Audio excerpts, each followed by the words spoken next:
Assalamualaikum warahmatullahi wabarakatuh.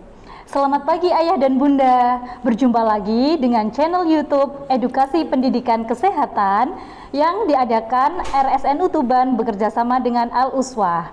Hari ini tema kita akan membahas mengenai perawatan ibu nifas dengan narasumber kita Bu Bidan Yuni Purwanti. Terima kasih Mas Elvi. Ya, jadi pertama-tama kita jelaskan dulu ya Bu Yuni ya.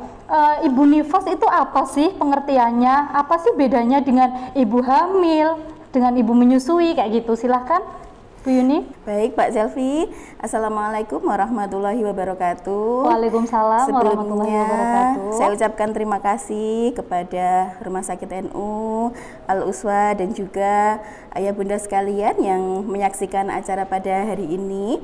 Jadi kalau ditanya tentang apa itu masa nifas, adalah masa di mana setelah ibu melahirkan organ-organ reproduksinya akan segera kembali seperti sebelum hamil. Nah, pada setiap orang itu berbeda-beda. Jadi antara 6 sampai 8 minggu itu nanti akan kembali jadi seperti sebelum hamil gitu ya. Jadi kembali normal. Dan berdasarkan penelitian banyak sekali kasus angka kesakitan dan kematian itu terjadi justru pada masa nifas ini ya. Nah, untuk itu perawatan pada masa nifas sangat kita butuhkan, sangat kita harus sesuai, harus bagus sehingga akan tercipta kesehatan kepada ibu maupun bayinya. Gitu. Oh begitu. Ini kan di masyarakat banyak sekali fakta-fakta. Sedang menurut kita itu di tenaga kesehatan itu fakta, sedangkan yang beredar itu banyaknya mitos kayak gitu ya Bu Yuni ya. Jadi mungkin kita bisa pertanyaannya terkait fakta dan mitos, nanti Bu Yuni akan menjawab apakah ini fakta atau mitos seperti itu ya. Iya Mbak Selvi. Saya sudah mengumpulkan beberapa pertanyaan. Ini ada yang pertama Bu Yuni, bisa dijawab. Ibu nifas tidak boleh makan daging, sayur, telur ikan dan dianjurkan tidak minum banyak. Nah, itu betul atau salah? Kalau ditanya tentang fakta dan mitos, tidak hanya di pedesaan yang kita tahu ya, justru di kota juga masih banyak seperti itu. Terbukti saat saya merawat di Rumah Sakit NU, beberapa dari ibu itu masih melakukan dari dulu saya begini, dulu saya begitu, anak saya harusnya begini sama dengan saya, gitu kan ya. Baik, pertanyaannya tadi tidak boleh makan daging, ikan, sayur, telur, nggak boleh banyak minum. Nah, itu takut jahitannya nanti iya. Apalagi yang lahirannya secara sesar ya. Betul. Gitu. Nah, kalau itu jelas saya akan memilih kalau itu adalah mitos. Oh gitu. Ya. Jadi begini, faktanya adalah bahwa ibu setelah melahirkan justru membutuhkan begitu banyak asupan nutrisi, ya. Apalagi yang terkandung dalam daging, ikan, telur itu adalah zat-zat yang mengandung protein, di mana zat itu adalah pembangun. Jadi sel-sel yang rusak itu akan terganti. Kalau misalnya ibu mengkonsumsi zat-zat bergizi, justru luka, jahitan dari jalan lahir maupun yang melahirkan secara operasi itu justru akan lebih cepat sembuh. Begitu. Kalau kalau di Tuban itu tarak itu kalau tarak itu justru menghambat penyembuhan dan banyak pasien-pasien yang kembali ke rumah sakit karena lukanya itu jadi infeksi. Oh begitu. Kalau minum banyak tadi Bu? Kalau minum banyak itu itu juga mineralnya banyak sehingga mempercepat juga untuk penyembuhan. Cuman jangan langsung banyak gitu, nggak kuat nanti lambungnya, sedikit-sedikit namun sering. Kemudian Mbak Selvi, nutrisi ini di samping penting untuk ibu, saya tekankan adalah penting juga untuk bayi. Lah, ibu melahirkan selain untuk dirinya sendiri adalah perawatan terhadap bayi. Ya, bayangkan saja bayi itu minumnya hanya ASI ibu. Kalau misalnya yang dimakan ibu itu tidak ada, yang dimakan bayi apa? Tidak ada kan ya. Jadi kalau kita makan bergizi, selain sehat untuk ibu, tentunya juga sehat untuk bayi karena bayi makan semua yang ada, yang kita makan itu dimakan pula oleh bayi. Begitu ya. Jadi jawabannya adalah mitos. Selanjutnya, setelah melahirkan bayi, ibu menjadi depresi. Lah, itu mungkin karena kurang istirahat seperti itu ya Bu ya. Monggo, itu mitos atau fakta? Baik, Kalau ini pertanyaannya agak susah ya, jadi kalau boleh saya jawab 2. Mitos dan fakta. Mitos dan fakta. Saya harus jelaskan kenapa.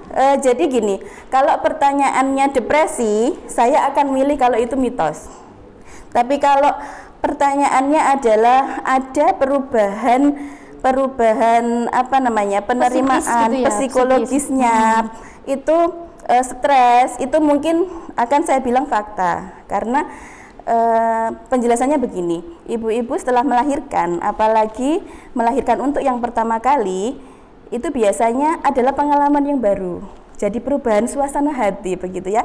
Coba bayangkan Mbak Selvi yang tadinya tidur enak nih, tidur enak, nyenyak, tiba-tiba ada bayi nangis, loh, bagaimana? Malam-malam nyenyak, terus harus menyusui, itu lelah, stres, itu hal yang wajar.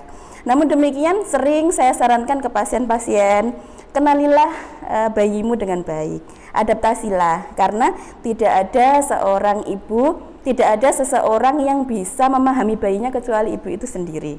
Maka kalau kita sudah mampu, oh saya ini sekarang sudah jadi ibu, sudah punya anak, menerima dengan baik, maka saya rasa sampai kejadian depresi itu tidak mungkin terjadi, hanya karena perubahan suasana hati yang tidak ada jadi ada. Namun ada beberapa kasus yang perubahan suasana hati itu tidak dapat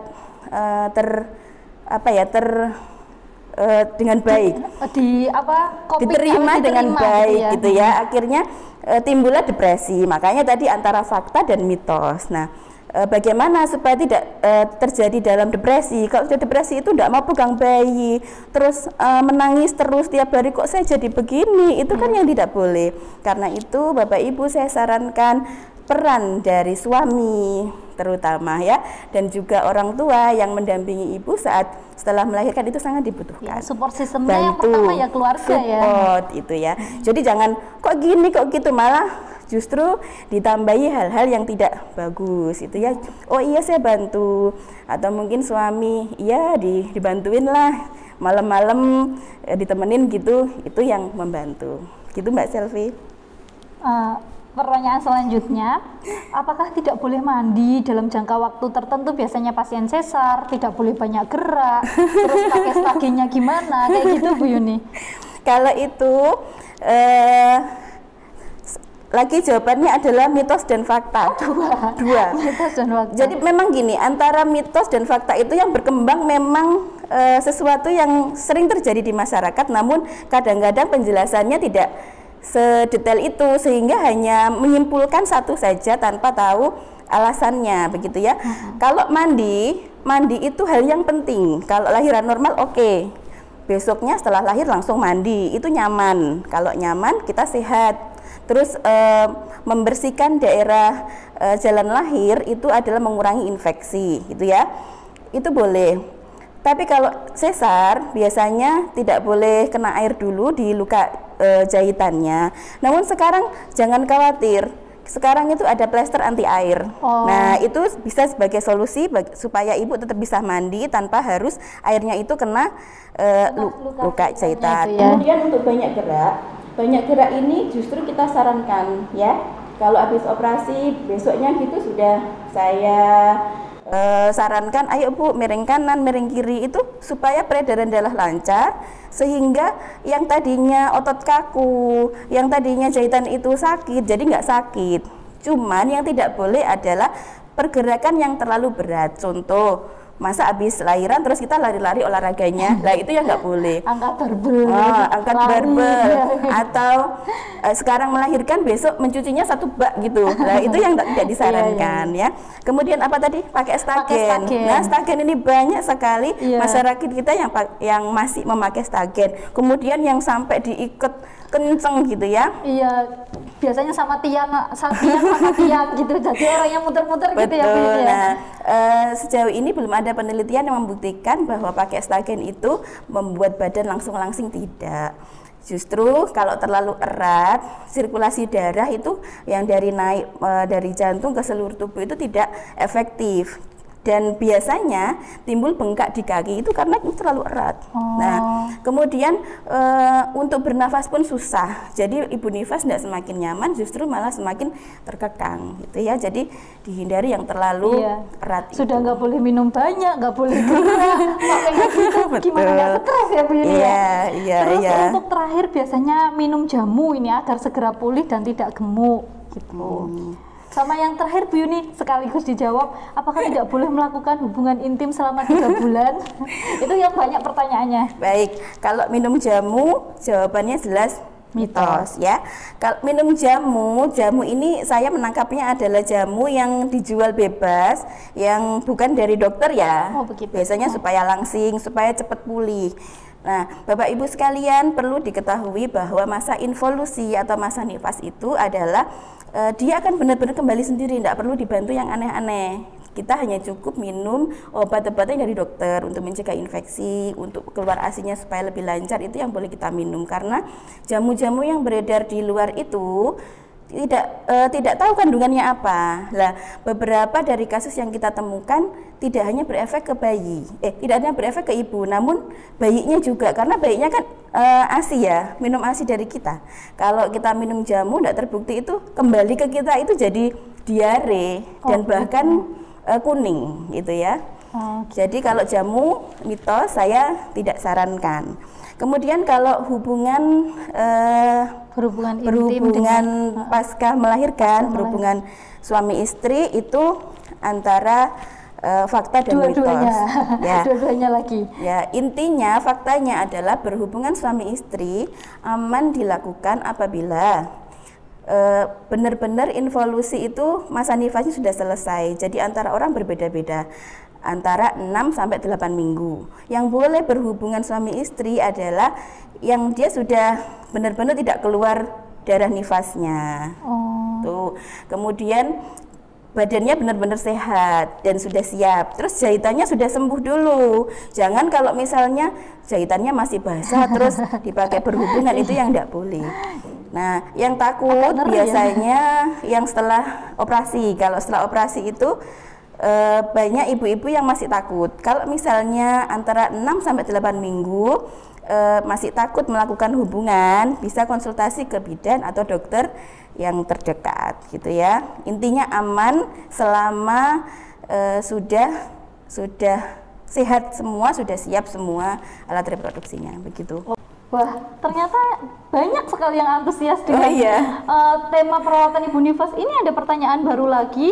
Tidak boleh tidur siang dan jempol kaki diikat. Jempol kaki sampai diikat. Ya, itu satu fakta ya Bu Yuni. Jadi tenang, jangan dijawab dulu. Gitu, iya.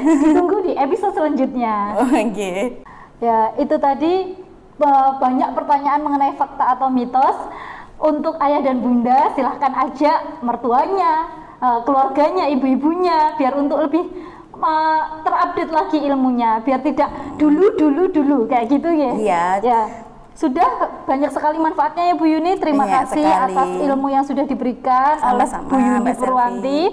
Semoga bermanfaat dan bisa memberikan ibu-ibu makin sehat lagi. Amin. Ya, gitu. Amin. Terima kasih. Wassalamualaikum warahmatullahi wabarakatuh.